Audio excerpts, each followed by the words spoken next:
My name is Sunil Abraham and I work with the Center for Internet and Society in Bangalore. I'd like to share with you a story from China, but the story ends in India.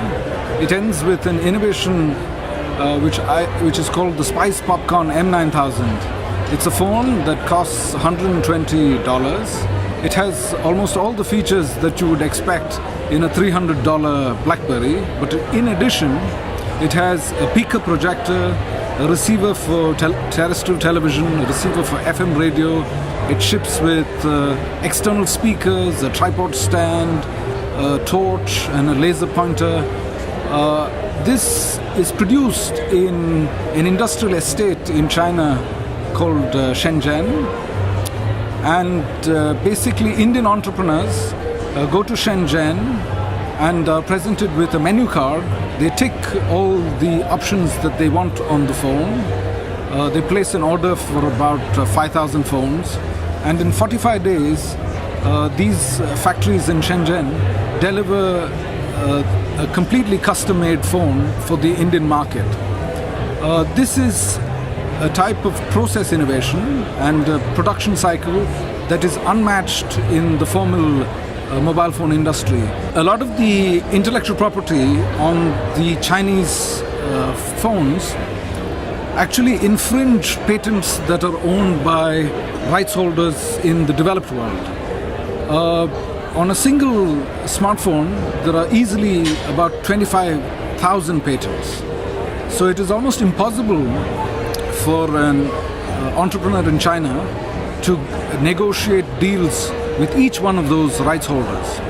So our research points towards policy options such as patent pools, which will allow those manufacturers to much more easily negotiate and be in compliance with both international law and with national law. In India, the government has set up a research organization, and the primary objective of that research organization is to inject Indian intellectual property into global telecommunication standards.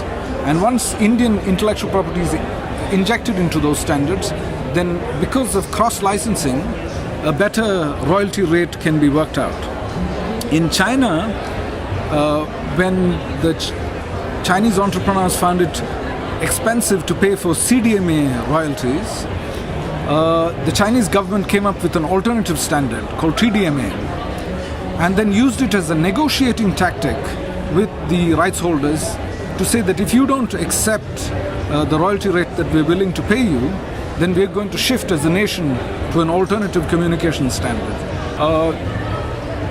If you just look at the GSM stack, so almost all phones need GSM technology just to communicate to the cell tower.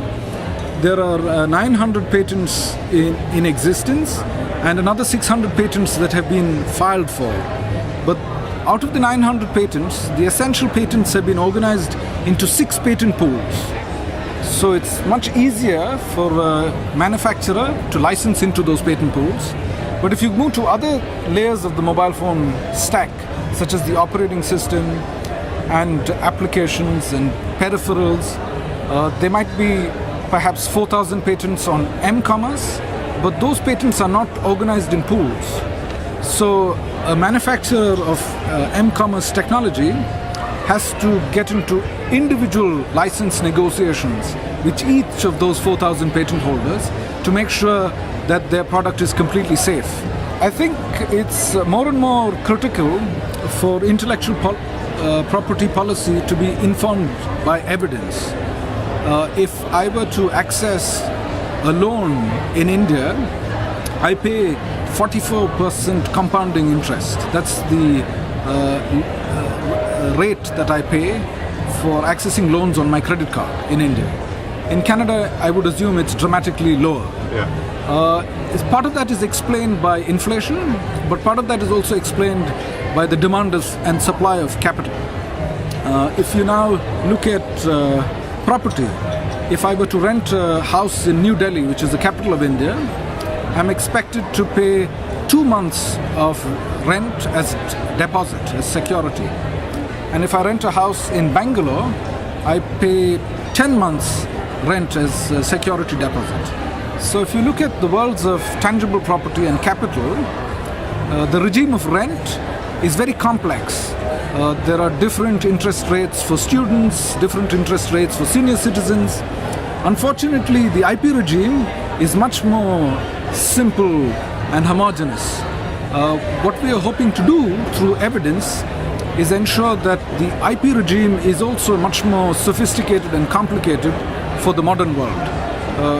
When the copyright term in the US was extended all the way to 95 years after the death of the author, there wasn't any clear empirical, statistical, economic evidence that was brought to bear. All they did was get a couple of musicians or other rights holders to make passionate rhetorical appeals to policymakers, and they got what they want. In the future, if we are to rejig the IP regime, it should be ideally based on evidence. When economists rejig our interest rates, they use evidence to make that decision. That's what we'd like to have in the world of intellectual property as well. The traditional business models always find emerging business models very threatening, but in a sense that's always an opportunity to have a renegotiation and a new compromise. The world of intellectual property has four important stakeholders. There is the inventor who brings new intellectual property to the table. There is the investor who brings capital so that this intellectual property can reach the market in the form of products. There is the consumer that purchases this product, and there is the members of the general public who don't consume the product but still have rights such as fair use and fair dealing, etc. With every generation of technology, there is a renegotiation of the deal between these four parties.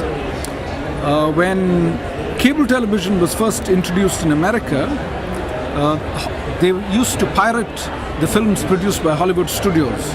And the Hollywood studios took cable television. So when you say pirate, they can show whatever they want. Without permission, unauthorized broadcast of Hollywood studio films. So the Hollywood studios took the cable television operators to the Supreme Court 3 times, and finally the Supreme Court in the US said it is our duty to protect new technology from the vagaries of old technology. So the Supreme Court prescribed a compulsory license, and it didn't matter how old or how expensive the Hollywood film was, they would all have to pay the very same price. So it made the business model for cable television operators much more predictable, and that was done through an active policy. What we are hoping for is in many other areas of intellectual property that there will be policy levers moved appropriately so that there is a compromise that all parties find reasonably acceptable. We want to make the ecosystem much more predictable for manufacturers and for developers, and that will happen if there is pooling of patents.